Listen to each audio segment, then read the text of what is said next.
돈으로 띄었습니다. 28,000원. 그러니까 28,000원을 띄었는데 다음 시험 딱 당일이 됐는데 있잖아요. 아, 안 가기가 아까운 거 이게. 그런데 이날 날씨가 너무 좋았어요. 정말 좋았어요. 근데 시험장이 저희 집에서 10분 거리 걸어가면서 있었어요. 그러니까 10분 거리고 가니까 미안해서 안 갈 수가 없어. 돈 아깝고. 그래가지고 참가하는데 의의가 있으니까 갔어요. 참가하는데 의의가 있는데 제가 지금도 기억나는데 모자를 쓰고 그냥 운동화 신고 추리닝을 입고 시험 치렀어요. 왜 갔냐? 갔을 때 그 목표는 커닝을 할 수 있을까? 과연 시험장에서 커닝을 해보러 갔어요. 그리고 문제를 막상 시험장에서 접하는 시험 문제는 난이도가 어떻게 느껴질까? 이게 궁금했어요. 갔는데 역시 시험은 시험이에요. 문제를 얼마나 많이 풀었겠어, 그죠? 근데 1번, 2번, 3번 정도 될 때까지 감이 안 오는 거예요. 이게 문제가 팍 눈에 안 들어오고. 그러니까 한 3문제 풀고 나니까 이제 답이 보이더라고요. 근데 제가 1차를 치고 2차를 쳤잖아요. 동차 쳤잖아요. 1차를 쳤는데 1번이 뭐야?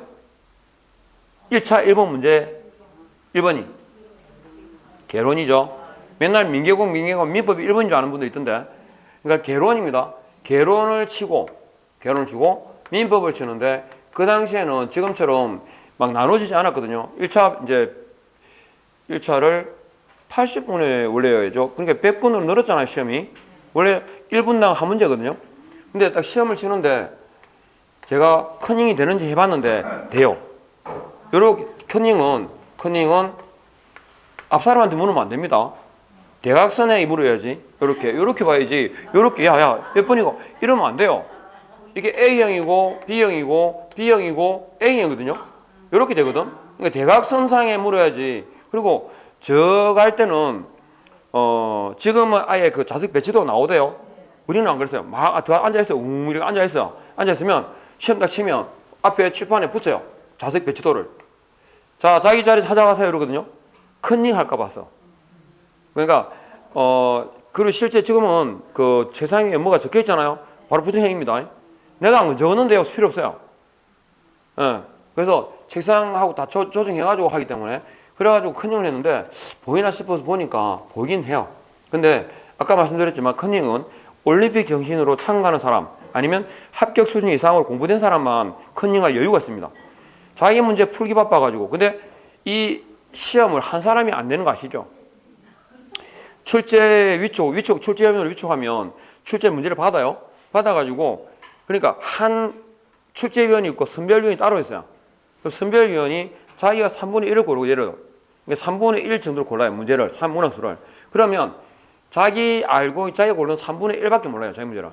그럼 문제를 고르고 배치하다 보면 한 과목 안에 같은 지문이 두 번 나올 수 있어요. 저는 문제를 풀러 간 게 아니라 문제를 그냥 보러 갔잖아요. 그죠? 자꾸 공부하시는데 말씀드리는 것도 하나 주의하시겠어요. 나는 책을 봤다 그러는데 공부는 책 보는 거 달라요. 여러분, 난 책을 5번 봤어. 5번 봤는데 남는 게 없어. 당연히 보기만 했는데 뭐가 남아요? 보는 거하고 공부하는 거 달라요. 어쨌든 그래서 보러 갔는데 이게 딱 보니까 문제를 뜯어봤겠죠. 그죠? 이렇게 앞에 보고 뒤에 보고 나는 시간이 남으니까. 그래서 떠보니까 혹시 개론하시니까 저당상수 아시죠? 저당상수에 관한 문제가 나온 거예요. 앞에 저당상수에 관한 경우인데 이게 뭐냐면 틀린 것은 하고 물었거든요. 그러면 보기가 지문이 5개가 있으니까 5개의 지문은 옳은 지문일까요? 틀린 지문일까요? 대부분이 옳은 지문이겠죠? 확률상 그렇잖아. 그랬는데 뒤쪽에 딱 보니까요. 여기 본 지문이 뒤에 문제의 지문으로 나와 있는 거야. 거기는 뭐냐면 옳은 것을 찾는 거였어요. 그럼 확률상 어떻게 해야 돼? 이왕 찍는 건데 옳은 걸 찾고 정답 치고 그러면 앞에 문제는 그건 맞은 거니까 빼야 되지 틀린 게 아니라고 생각해야 되잖아요. 그죠? 그러면 4분의 1이죠. 확률이 엄청나게 확률이 올라가죠. 그랬는데 그냥 운치기삼인 게 2개 다 맞았어요. 문제를 이렇게 뜯어보다 보니까 같은 지문인데? 이래가지고 찾아가가지고 작업을 찾았는데 운치기삼이라고 했죠 제가. 그래서 개론이 25개, 민법을 23개 맞았어요. 그러면 이걸 우리는 보통 최고의 점수, 딱점 그럽니다.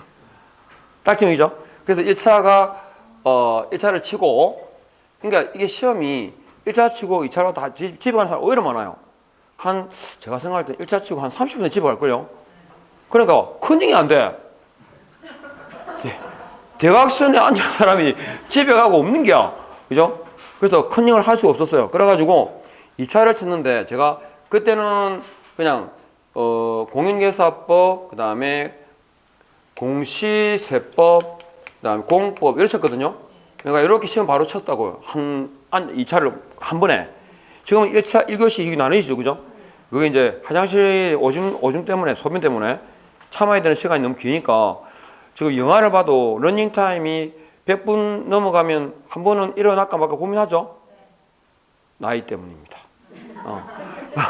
어쨌든 그래가지고 딱 시험 쳤는데 제가 이 다른 것 중에 한 과목은 잘하죠. 요거 전 100점 맞을 줄 알았어요. 공인세법. 근데 시험은 안 그래요. 다 적었는데 앞에 옳은 것을 했는데 뒤에는 옳지 않은 걸 찾았어요. 틀린 거. 그래가지고 몇 개 맞으면 39개 맞았어요. 아유, 하면 안 되지. 이 과목을 가르치는데 사실 안 맞은 게 이상한 거지. 그러니까 39개, 공시세법이 16개, 공법이 17개, 평균 24개. 딱점. 운칠기삼이라니까요. 그래가지고 제가 1차를 치고 이제 시험을 딱 치고 집에 가서 답을 맞췄겠죠. 1차를 딱 맞추니까 뭐야? 24개인데? 그래서 제가 저기 같이 계시는 분한테 그랬어요. 사신분한테. 야, 이거 되는 거 아닙니까, 이거? 재수로 되는 게 되겠는데요? 그러니까 그래 일 보고 와가지고 5회 다시 맞췄거든요. 딱 맞추니까 29개, 39개, 16개. 이야, 딱이다, 이거. 그래가지고 막상 이제 이때 되니까 불안한 것이 막힌 게 잘못된 거 아닌가, 이거? 그래서 사실은 저는 한 개가 남는 줄 알았어요. 왜? 다 맞았다 생각했으니까. 그런데 막상 계산해 보니까 딱 채점된 거 보니까 39개, 16개 이렇게. 그래가지고 24개로 아침에 그 이제 원래 그 쪼는 맛이 있잖아. 들어가가지고 이렇게 그 스크롤 바 올라가면서. 그런데 그때 토지공사 했었거든요. 토지공사 애들 친절해요. 아침에 바로 문자가 왔어요. 합격을 축하합니다. 이래가지고. 그래서 아침에 막 집에 가서 놀고 있다가 띵! 이래가 보니까 알겠죠? 운치기삼. 시험은 운치기삼입니다. 제가 봐요. 이날 날씨가 비가 왔으면 절대 안 갔어요. 이게 마음 미천했으면 안 갔어. 그리고 차를 몰고 가야 되는 입장이었으면 안 갔다니까요. 그런데 이 모든 조건이 시험을 칠 수밖에 없게 만들었어. 그래서 쳤어요. 쳤는데 그러니까 안 쳤으면 됐겠어요? 쳤으면 됐겠지? 그러니까 포기하시면 안 돼요. 그러니까 포기는 언제? 김장 담을 때 포기. 그러니까 가시면 돼요. 이거 복잡하고 뭐 이런 거 없어요. 그냥. 그리고 아까 저 절대평가 시험은 그러니까 책상 앉을 때 항상 생각하세요. 나는 절대평가 시험, 객관식 시험을 준비하고 있다. 이걸 생각하세요. 말은 알고 있는 것 같죠? 아니에요. 저는 자신감이라는 단어를 38에 알았어요. 자신감이라는 단어를 몰랐을까요? 알았지. 자신감이 뭔지를. 근데 자신감이라는 게 셀프, 자기를 믿는 거라는 거잖아요. 자기를 믿는 거라는 걸 확 느꼈던 게 38이었어요. 빨리 아셨네요. 아, 그래요? 그러니까 그게 알고 계시는 것 같지만 절대평가하고 객관식 시험이라는 걸 인식을 안 한다니까요. 공부할 때는 그냥 들이파요. 안 돼. 절대평가는 일부 포기한 미덕이에요. 왜 모의고사를 쳐야 돼요? 모의고사를 쳐야 내가 어디 있는지를 알아요. 그러니까 이게 우리가 선거하면 이런 거 아시죠? 선거를 하게 되면 여기는 내 구역이에요. 이쪽이. 여기는 비후보 구역이에요. 그러면 돈 봉투를 물론 이러면 안 되지만 예전에 그랬어요. 제가 그래가지고 지고 있는 걸 그때 제가 관여한 건 아니고 그때 그 캠프에 잠깐 이렇게 얘기를 했었는데 그때 지고 있었는데 20개를 풀어가지고 바로 됐습니다. 뒤집었습니다. 당선됐습니다. 군수 선거를 20개가 몇 개겠어요? 20문요.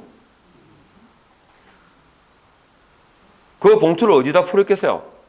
여기 풀었을까요? 아니에요. 얘는 내가 안 줘도 내 찍어요. 여기는요. 줘도 욕만 얻어먹어요. 신고 안 하면 다행이지. 여기 부동표. 이도 아닌 저도 아닌. 여기에다가 확 미기면 인식했습니다. 이놈이나 저놈이나 똑같아. 그러면 돈 준 놈이 낫겠지. 그러면 안 되는데 아시죠? 옛날에는 그랬다니까. 옛날에는. 그러니까 모의고사를 치면 지문을 딱 치잖아요. 그럼 모의고사를 치면 확실히 이래저래나 아는 게 있고 딱 두 개까지 추려져 가지고 애매하게 틀린 게 있고 이씨 하는 게 있어요. 그러면 이씨 하는 거는 김씨든 이씨든 보면 안 돼. 안 봐도 돼요. 그러면 내가 어디까지 와 있냐는 애매해서 두 개까지 추려서 틀린 거 있죠. 거기까지가 내가 지금 맥시멈이에요. 내 거기까지 순위 올라와 있는 거야. 그러면 어디에 이제 집중해야 돼? 애매한 거예요. 이걸 내 거로 하나씩 만들어 가서 몇 개? 40문항 중에서 24문항을 찾는 거예요. 이게 시험은 그런 거야. 이해하겠죠? 절대평가 시험은 내가 맞출 수 있는 24개를 찾는 거지. 아셨죠? 그러니까 해도 안 되는 건 제껴야 돼. 그러면 합격합니다. 무려 몇 개나 틀려야 돼요? 16개를 틀려도 돼요. 한 개 맞고 한 개 틀리고 하다가 어쩌다가 두 개 맞고 한 개 틀리면 돼. 제일 만만한 확률이 뭡니까? 제일 만만한 확률이 반반 아닙니까? 반반. 고기 반, 물 반, 프라이드 반, 양념 반. 자, 분칠기삼 아셨죠? 그러면 제 수업을 들을 때 이제 제가 한번 각각의 파트에 몇 개 기억해야 될 걸 좀 정리하겠습니다. 우리가 항상 전제할 게 뭐냐면 용어 나오죠? 이 용어는 한 문제 나오죠? 한 문제가 꼭 나옵니다. 한 문제가 꼭 나오는데 보시죠. 그러면 핵심이 뭐냐면 자 공인중개사를 공중이라 하죠. 그건 알아듣죠. 그 다음에 개업 공인중개사는 개공이죠. 그러면 이 두 개의 용어를 얘기할 때 공통적으로 들어가야 될 게 있어요. 뭘까요?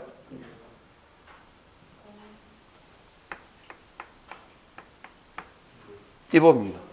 공인중개사법이 꼭 들어가야 됩니다. 외국법, 공인중개사 하기 우리만 있습니까? 아니잖아요. 미국도 있잖아요. 그러니까 공인중개사법에 의해서 그 다음에 공인중개사는 뭐한 사람이죠? 자격을 뭐한 사람? 취득한 자입니다.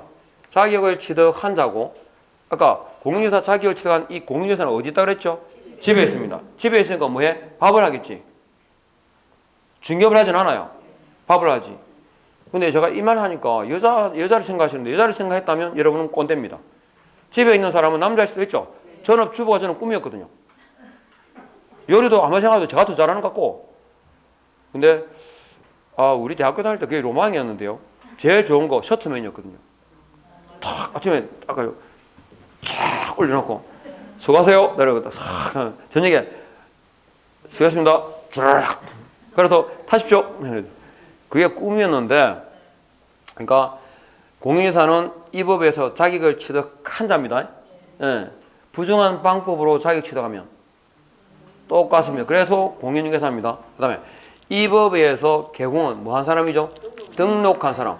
제가 등록 이꼴 뭐라 했죠? 사무소를 말합니다. 그러니까 나는 전자 인터넷상으로만 하는데요 라고 해도 개업 공인중개사라면 반드시 뭐가 있어야 돼? 사무소를 둬야 돼요. 등록 이꼴 사무소니까. 그렇죠? 그러면 등록했어요. 등록했으면 등록하고 이 사람이 사무소를 오픈했어요. 예. 그런데 한 사람은 오픈을 하고 일을 하고 있고 한 사람은 이벤트 당첨이 돼가지고 해외 여행 중이에요. 해외 여행을 갔어요. 그러면 등록한 사람은 지금 두 사람이죠. 근데 한 사람은 업을 하고 있고 한 사람은 외국 갔어요. 그러면 개공입니까? 아닙니까? 개공이죠. 외국에 갔든 안 갔든 등록한 사실은 변함이 없으니까. 그래서 이 법에 취득한 자는 공인중개사, 이 법에 의해서 등록한 자는 개공. 그런데 여기 뒤에 오면 자 보통 이게 따라오죠. 중개업을 영위하는 자 이렇게 나오면 돼 안 돼? 그러니까 여기서 개공과 공인중개사와 개공을 정의할 때 꼭 들어가야 될 건 뭐요? 이 법이고요. 들어가서는 안 되는 게 뭐다? 중개업 영위입니다. 그러면 찾아져요. 단순합니다. 그냥.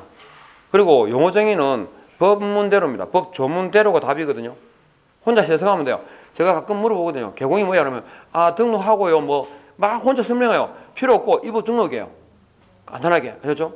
그 다음에 기억해야 될 게 뭐냐면 중개업의 용어장에서 종사한다는 표현하고 중개 업무를 수행한다라는 표현은 반드시 구분하셔야 돼요. 중개업의 종사하는 자가 누굴까요? 중개업의 종사하는 자는 개공 등입니다. 등이 누구죠? 등은 이퀄 고용인입니다. 그러니까 조문에 보시면 개업 공인중개사 등은 이라 나오죠. 그 등은 누구라고? 고용인을 말합니다. 그러면 중개업에 종사하는 자는 고용인. 고용인 종류가 몇 개 있을까요? 2개 있습니다. 뭐 소속 공인중개사와 중개보조원 둘 있죠.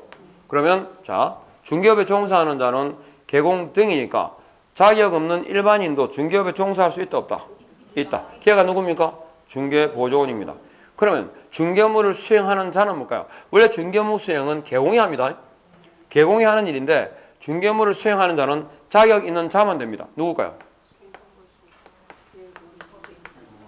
개공, 소공입니다. 그러니까 구분하셔야 돼요. 그러니까 중개업무를 수행하는 자는 개공, 소공인데 중개업무 수행에 해당되는 게 대표적으로 3개 있습니다. 뭐 확인, 설명, 그리고 설명한 내용을 서면화시키죠. 설명서의 작성, 그리고 거래계약서의 작성. 그러니까 중개보조원을 설명하는데 이 3가지 단어가 따라올 수는 없어요. 영어 정의 얘기할 때 중개보조원이라 하면 그럴 때 종종 이게 따라와요. 원래 중개보조원 하는 일이 뭐죠? 현장 안내, 일반 서무, 그게 끝입니다. 단순 의무 보조거든요. 그리고 중개보조원은 2가지의 규정이 있잖아요. 특히 기억할 거. 사전 고지 의무가 있죠. 위반하면 500가죠. 그리고 중개보조원을 고용할 수 있는 인원수는 몇 배? 5배를 초과하지 못한다. 뭐의 5배? 개공, 소공의 합한수입니다. 더하기 합한수의 5배를 초과하지 못한다. 기억하셔야 됩니다. 그래서 이 개공, 소공 뒤에 이게 따라올 수 있지만 중개보조원에 관한 내용을 설명하는데 따라올 수는 없죠. 그리고 소공과 중개보조원은 차이가 뭐예요? 소속 공인중개사하고 중개보조원의 차이점. 자격증이 있다 없다죠? 그러니까 영어에 자격증이 있다 없다가 나와야 돼. 그 말이. 그러니까 공인중개사로서 그러면요. 소공이고. 공인중개사가 아닌 자로서라고 하면 뭐 중개보조원이고. 기본적으로 이든 아니든 공통적으로 공인중개사라는 단어가 들어가 있어야 돼요. 그래서 시험에는 종종 빠집니다. 이 자체가. 그러니까 중개보조원이란 중개개업 공인중개사에 소속되어 그 중개업무를 보조하는 자를 말한다? 아니에요. 그건 고용이네요. 개공에게 소속되어서 개공의 업무를 보조하는 사람은 누구? 고용인에 관한 정의지. 그 중에 자격 없는 사람이 뭐라고? 중개보조원이고 자격 있는 사람을 소공이라고. 그죠? 그리고 소공과 중개보조원이 이 경우에다가 소공 그러면 아까 제가 그랬죠. 기계적으로 뭐가 튀어나와야 돼. 소공 딱 그러면 튀어나와야 돼. 자격 정제예요. 그러니까 소속 공인회사가 나오고 뒤에 무슨 말이 나오든 제재는 뭐라고?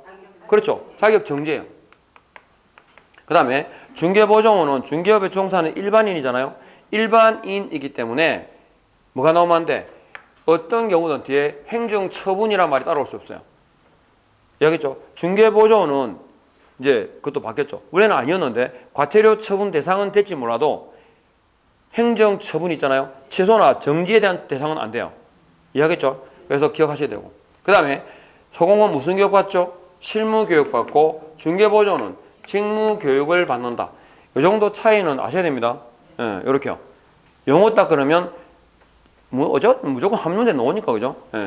자, 이렇게 하시고 그 다음에 원래 영어가 6개 있습니다. 이렇게 6개. 그 중에서 이제 물어보면 중개란 말이 나와요. 간단합니다. 중개는 뭐 하는 거냐? 알선하는 거거든요. 뭐 한다? 소개하는 걸 말합니다. 그러면 중개한다, 알선한다, 소개한다? 누가 하는 거죠? 개공이 하겠지만 누구도 할 수 있지? 일반인. 아니. 중개는 일반인도 가능하다가 포인트예요. 일반인도. 중개한다, 알선한다, 소개한다. 누가요? 개공이 하는 거지만 누구도 일반인도 할 수 있다. 할 수 있다가 포인트예요. 그러면 중개는 유상일까요? 무상일까요? 아니에요. 유무상 상관없어요. 돈 받고라는 말이 들어가면 안 돼. 알겠죠? 그냥 중개예요. 중개. 아니. 공인회사 법은 그래 보셔야 돼요. 공인회사 법은 지문을 그대로 보셔야 돼요. 제가 여기 중개라고 했죠? 이게 유상이라 적었어? 무상이라 적었어? 아무 말도 없잖아. 그러면 다 된다는 거지. 특정하지 않으면. 이해하겠습니까? 그러니까 시험에 뭐 유상중개 돈을 받고 이러면 안 돼요. 아셨죠? 무상중개도 돼야 안 돼? 됩니다. 그러면 중개한다, 알선한다, 소개한다, 일반인도 할 수 있다. 그러면 중개한다, 알선한다, 소개한다, 무엇을 이거든요. 근데 이게 중개가 출제되는 형태가 두 가지예요. 중개가 용어 6개 아셨죠? 지문이 5개가 딱 용어 나왔어. 나왔을 때에 중개를 하면이라면 딱 묻는 건 하나밖에 없어요. 중개 뒤에 그 밖에 이하가 따라오는지가 포인트예요. 그 밖에. 그러니까 중개는요. 자, 중개는 매매 있죠. 교환 있죠. 임대차라는 계약이죠. 민법상에 규정된 계약 가운데 우리가 대상으로 하는 건 매매, 교환, 임대차밖에 없습니다. 그런데 매매, 교환, 임대차에 관한 행위를 알선하는 게 중개냐? 아니거든요. 매매, 교환, 임대차 그 밖에 뿐만 아니라 그 밖에 모두 권리의 득실 변경에 관한 행위를 알선하는 것도 포함이 됩니다. 그러면 매매부터 알선하는 거 있잖아요. 여기까지 그 밖에 권리까지를 묶으면 내자로 뭐라 그러죠 이걸? 법률행위 그럽니다. 그러면 묻죠. 중개한다, 알선한다, 소개한다. 그럼 중개의 대상이 뭘까요? 그렇죠. 이렇게. 근데 자꾸 이게 물을 때마다 대답하는 거죠. 중개상물이라고. 개공이 부동산을 어떻게 해줘요? 갖다 주고 배달해줘? 그럴 리가 없잖아요. 중개한다, 알선한다, 소개한다. 무엇을? 팔 사람한테는 살 사람을, 살 사람한테는 팔 사람을 소개시켜주는 거. 이게 뭐라고? 중개라고. 중개라는 게 사람 사이에 개입한다 이 말이거든요. 그러니까 사람 사이에서 팔 사람과 살 사람 사이에서 원만하게 계약이 체결될 수 있도록 조정 조율해 주는 걸 뭐라 그래? 중개라 그래요. 그러니까 중개한다, 알선한다, 소개한다, 무엇을? 법률행위를. 근데 법률행위라고 하는 것은 매매, 교환, 임대차에 한한다. OX. X. 누가 오라 하노? X. 하셨죠? 뒤에 뭐가 따라와야 돼? 그 밖에 이하까지. 그러니까 중개가 용어 정의 5개 지문 중에 하나로 놓으면 딴 거 없어요. 뒤에 그 밖에 이하가 있는지만 확인하시면 돼요. 됐죠? 그런데 창녕 아십니까? 창녕? 창녕이란 동네를 가보셨어요? 창녕에 유명한 게 뭐 있어요? 오픈호. 또 사실은 전국의 양파의 최대 생산지는 무안이거든요. 무안. 그런데 창녕에도 양파가 유명해요. 근데 창녕에 혹시 가보시면 중개사무소 지나갈 때 창문에 유리면에 있잖아요. 뭐라 적혀있는지 한번 유심히 보세요. 뭐라 했냐면 양파 매매 알선이 적혀있어요. 양파 매매 중개 이렇게 있어요. 그 창녕에 있는 중개사무소에는 외지에서 양파를 사러 오잖아요. 그러면 양파 사러 온 사람하고 지주하고 연결시켜가지고 양파 매매 있잖아요. 그 밭대기 매매 있죠. 밭대기. 그걸 소개해줘요. 그걸 봐요. 그럼 창녕에 있는 중개사무소에서 양파 매매를 알선하면 중개일까요? 아니에요. 그건 중개가 아니에요. 매매를 알선한다고 다 중개가 되는 게 아니라 이 법률행위의 대상이 공인중개사법에 규정되어 있는 법정 중개 대상물 몇 개? 몇 개 있을까? 그렇지? 5개. 저 5개에 대한 매매 등의 알선을 뭐라 그래? 우리는 중개라고 그래요. 그러니까 중개냐 중개업이냐의 개념의 구분의 기준이 뭐냐? 이 5가지를 대상으로 하는지가 포인트예요. 이해하겠죠?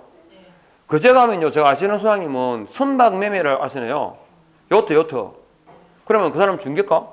아니에요. 왜? 선박은 중개상물이 아닌 걸로 종종 나오는 지문이 보기 중 하나입니다. 선박, 항공기, 중기 이런 거 안 되죠, 그죠? 예. 그래서 법정 중개상물에 대한 뭐다?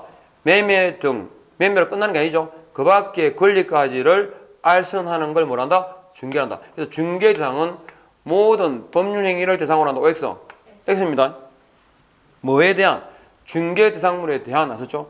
그러니까 중개다 하면 딱 기억할 게 이거예요. 중개가 독립적인 문제로 나오면 그러면 어떤 게 중개냐 아니냐를 묻는데 주관적일까요? 객관적일까요? 객관적입니다. 외형상 객관주의입니다. 외형상 객관적으로. 그러니까 이게 무슨 뜻이냐면 일반적으로 사회 통념상 보아하건대 아셨죠? 중개행위라고 볼 수 있으면 그게 포함시킨다 이렇게 이해하시면 돼요. 그러니까 중개다 아니다 할 때는 외형상 객관주의고 외형상 객관주의다. 그리고 외형상 객관주의다 할 때 그 대표적 판례가 뭘까? 횡령이나 횡령 또는 전세금 편취 뭐 이런 거 생각하시면 돼요. 자, 이렇게 하면 중개거든요. 그러면 항상 이제 여쭤봐요. 중개는 유상이다, 무상이다? 상관이 없다. 그죠? 그러면 중개는 개업 공인중개사에 한한다. 아니죠? 일반인도 할 수 있습니다. 그러면 중개의 대상은 부동산 그 자체를 말한다. 왜 X? X죠? 뭘 말한다? 법률 행위를 대상으로 합니다. 됐죠? 그러면 모든 법률 행위냐? 아니죠. 법정 중개 대상 몇 개? 5가지에 대한 법률 행위를 대상으로 하는 사실행위가 중개입니다. 이해하겠죠? 네. 그래서 요 지금 말씀드리는 제가 항상 수업 시간에 말씀드리는 건 지문으로 한 번은 나왔던 거예요. 그렇게. 그래서 부동산 자체를 말한다라고 나왔었고, 그 다음에 자 제가 공인중개사법은 항상 보이는 데서 판단하셔야 돼요. 볼까요? 여쭤볼까요? 지금 드린 말씀을 이해했는지. 중개와 중개업이 있죠. 초롱초롱 하신 분. 중개와 중개업의 차이가 뭐예요? 이러면 안 된다고. 이해를 못 한다는 거예요. 제가 드린 말씀은 제가 좀 보이는 데서 판단하셔야 된다니까. 하야신 분 대답해봐요. 중개와 중개업의 차이가 뭐예요? 모르기는 뭘 몰라. 공부를 하고 있죠. 아유, 있더만요. 어? 아니, 어렵게 생각하실 게 아니라 보이는 대로 판단하셔야 된다니까. 키 큰 분. 중개와, 그러니까요. 간단하게 우리는 절대평가, 객관식 시험을 했죠. 중개와 중개업의 차이가 뭐냐? 그러면 생각 없이 글자 수가 다른데요? 라든지 아니면 업이 한자가 더 붙었는데요. 그게 끝이에요. 뭐 돈을 받고 무슨 업을 하고 반복을 하고. 이제 그러면 그 다음 단계가 뭐냐면 그럼 업이란 뭐냐? 이렇게 되겠지. 그러니까 자꾸 보이는 데 판단해야 되는데 자꾸 봐. 여기도 어디 여기 무상이라고 적혀있고 유상이 적혀있어? 없잖아요. 그럼 다 된다는 거지. 그게 시험에 예를 들어서 가끔 나오는 게 뭐냐면 이게 조문 해석의 기본 원칙이에요. 자, 명신탁 있죠. 명신탁의 효력은 3자에게 대항할 수 있어 없어? 명신탁의 약정 효력은 무효고 그 무효를 가지고 제3자에게 대항할 수 있다 없다? 없죠? 없다. 그런데 시험이 어떻게 나와요? 선의의 제3자에게는 대항하지 못한다. 이게 딱 기본 출제의 형태거든요. 그러면 선의의 제3자에게 대항하지 못한다라는 말이 맞는 거 틀린 거야? 맞아요. 틀려요. 선의의 제3자에게 대항하지 못한다는 말은 반대로 악의의 제3자에게는 대항할 수 있다가 돼요. 그러니까 말 그대로 그냥 제3자에게 대항하지 못한다라거나 아니면 선악 불문하고 제3자에게 대항하지 못한다가 맞는 말이야. 이해하겠죠? 그러니까 특정했기 때문에 틀린 거예요. 특정했기 때문에. 그러니까 어떤 부분이 특정이 안 되면 다 된다는 거예요. 그렇죠? 다 된다는 거. 그리고 중개와 중개업의 차이가 뭐냐 물으면 업이 붙었네요. 끝이에요. 그럼 중개는 지금 말씀드렸죠. 그럼 중개업은 뭐냐? 중개업은 다른 사람의 의뢰를 받아야 돼요. 그리고 일정한 보수를 받아야 돼요. 다른 사람의 의뢰에 의하여 일정한 보수를 받고거든요. 그리고 유상이야 무상이야? 유상이죠. 이제 차이가 나는 거야. 중개는 유무상 상관이 없었죠. 무상 중개의 개념이 성립했잖아요. 그런데 중개업은 무상 중개업의 개념은 성립이 없어요. 시험 나오죠. 유무상 관계 없이라든지 보수 받지 않고 이렇게 나오면 중개업이다 아니다? 아니에요. 의뢰 보수 그리고 중개를 돼 있거든요. 중개를 여기에 대입할 수 있죠. 중개를 해요. 그리고 중개를 뭐 하는 거냐? 업으로 행하는 거 돼 있죠. 그러면 이제 업이 뭔지 묻지. 업은 뭡니까? 일단 영리 목적이라 돼요. 그러니까 동사무소에서 전세 물건 등을 소개해 주는 경우도 있거든요. 그건 업일까 아닐까? 아니에요. 중개업일까요? 아니에요. 그 다음에 불특정 다수라 해야 돼요. 불특정 다수라 해야 되니까 특정인에 대해서 돼 안 돼? 안 돼요. 그러니까 불특정 다수의 가장 대표적 경우가 대학생이에요. 대학생은 대학에 다니는 사람을 통칭해서 그냥 대학생이라 부르는 거지 어떤 특정인을 말하는 게 아니에요. 그러니까 대학생을 대상으로 하숙집만을 전문으로 중개하는 경우는 중개업일까요? 중개업이에요. 이해하겠죠? 대상자는 특정되면 안 되지만 대상물은 특정에 상관없어요. 중개사무소 가보니까 공장 매매 전문, 뭐 분양권 전문, 뭐 이런 거 적어놓은 거 보셨죠? 대상물만 특정할 수 있어요. 그 다음에 계속 반복이에요. 계속 반복이니까 시험 지문에 일회성, 우연이란 말이 나오면 업일까 아닐까? 아니에요.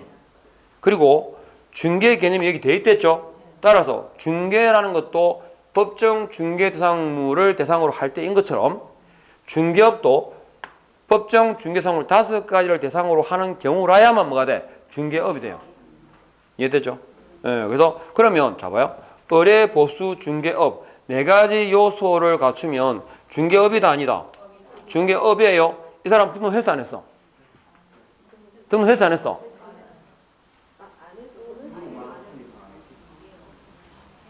그죠? 참 그 어려운 거라.